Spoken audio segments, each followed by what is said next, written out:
Action. Motherfucker me! Show me! Motherfucker me! Motherfucker! Oh man, you alright? Oh dude, you know what? I'm sorry I tried to put your head in this. This is gonna be like take some shit.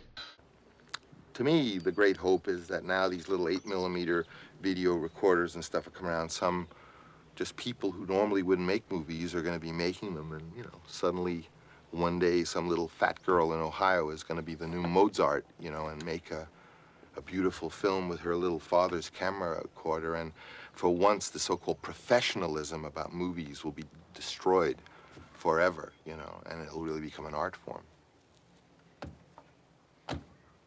That's my opinion. So you want to make a film, huh? But you have no money, no resources, and no real education. Well, you've come to the right place. Because I made a feature film myself. I made it while I was homeless, broke, and having absolutely no idea what I was doing. And you can do it too. Welcome to the Bumdog School of Film.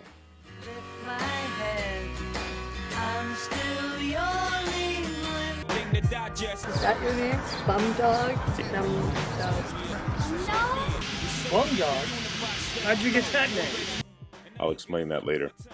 Right now the question is to film school or to no film school. In the early days of cinema, no one taught film because they were too busy learning how to make films themselves. Film training was a strictly on-the-job vocation. Studios paid their talent for years to learn how to set up, shoot, and edit films into commercially viable products.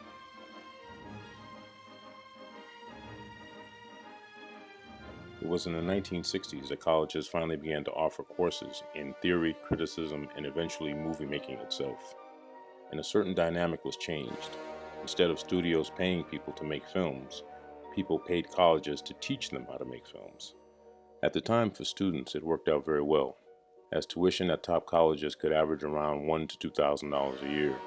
In return, they got access to cameras, film, and the editing equipment they needed to make their own films, costs that could easily run into the tens of thousands of dollars. However, in time, certain parts of that equation began to shift.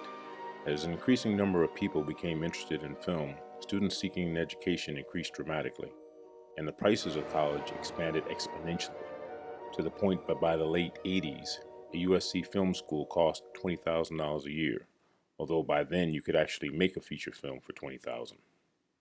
It was in this era that young filmmakers such as Richard Linklater, Kevin Smith, and Robert Rodriguez began to see that if they had enough money to go to film school, they actually had enough money to make a film themselves. The first to make this leap was Richard Linklater from Austin, Texas. Instead of paying money for a film school, he simply started making films himself. And because of his budget restraints, his first feature film, Slacker, is an experimental exercise in minimal movie making. The story moves from one dialogue/person/story to another. Then in a series of long shots, with his limited budget, Linklater was forced to create a remarkably original narrative. Wait. Man, there was this book I just read on the well, you know, it was my dream, so I guess I wrote it or something. But, man, it was bizarre. It was like, the premise for this whole book was that every thought you have creates its own reality. You know, it's like every choice or decision you make, the thing you choose not to do fractions off and becomes its own reality, you know, and just goes on from there forever. I mean, it's like... The movie Slackers would inspire Kevin Smith to make his own bare-bones budget first feature, Clerks. Filmed entirely in the convenience store where he was working at the time, it was a series of vignettes, ordinary dialogue, and philosophical discussions melted together into a single narrative. You're a clerk, paid to do a job. You can't just do anything you want while you're working. Hey, you open? No! Robert Rodriguez became most famous for making his El Mariachi for only $7,000. However, it must be noted that one of the reasons El Mariachi was made so cheaply was that it was not intended for a movie theater but for home video, which among other things eliminated a great deal of its cost. El Mariachi. But even with the example of these low-budget mavericks, the minimal cost of shooting and editing with film was still far beyond the reasonable finances of anyone for whom making films was not their primary profession. It was at the beginning of the new millennium that the high financial bar that existed with filmmaking would be completely erased with the introduction of digital video and editing, particularly in the form of Apple's iMovie. iMovie. They've got effects in there now. You can, make it real fast. Ooh. Or get slow motion, make it dramatic. Or you can take a piece of music, put it under your footage, and all of a sudden, people are laughing, crying.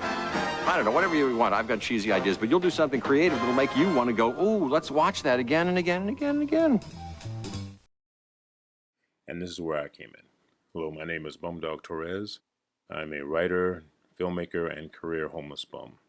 Actually, I'm more of a career homeless bum and then a writer and then a filmmaker, in that order.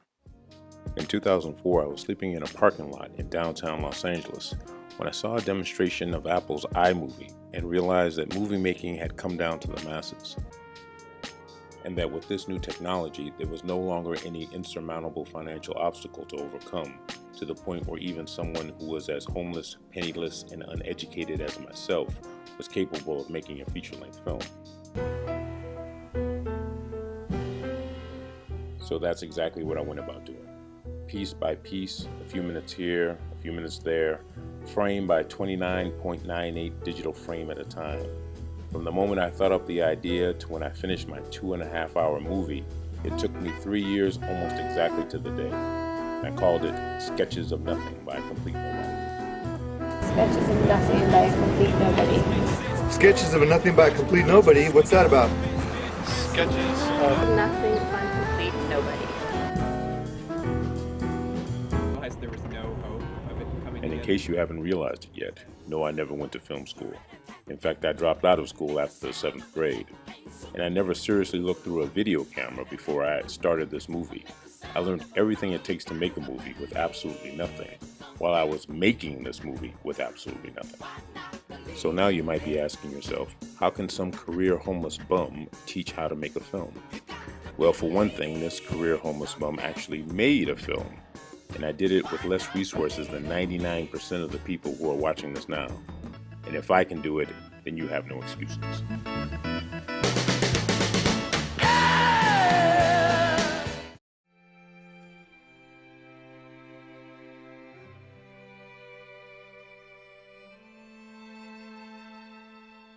I'm not trying to say that I can teach you to make a great film. I don't know how to do that because I've never made a great film myself. But what I have learned is that if you follow certain laws of grammar, you will make a watchable film.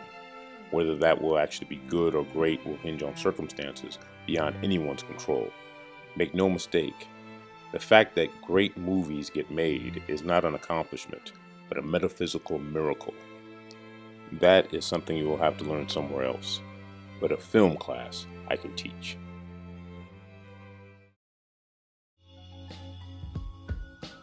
Now, one of the first rules of the Bumdog School of Film is steal everything you see. Picasso famously said, "Bad artists copy, great artists steal." If you create something and 90% of what you create are from ideas that are not your own, it will be good. If you create something and 95% of it are not your own ideas, it'll be great. If you create something and 99% of what you create are not your own ideas, it will be mastery. And if you create something and 100% of it are not your ideas, that is nirvana. In part 1 of this series, I'm going to teach you transitions, how to move from one picture to the next. Part 2 will be cinematic composition, where to place the camera. Part 3 will be sound, soundscapes, juxtaposition of sounds. Part 4 will be using non-actors as actors. Part 5 will be writing for a non-budget film. Part 6 will be mastering everything you've already learned. Part 7, bringing all these elements into one single moment. Part 8, make your own damn movie. My name is Bumdog Torres. Thank you for watching.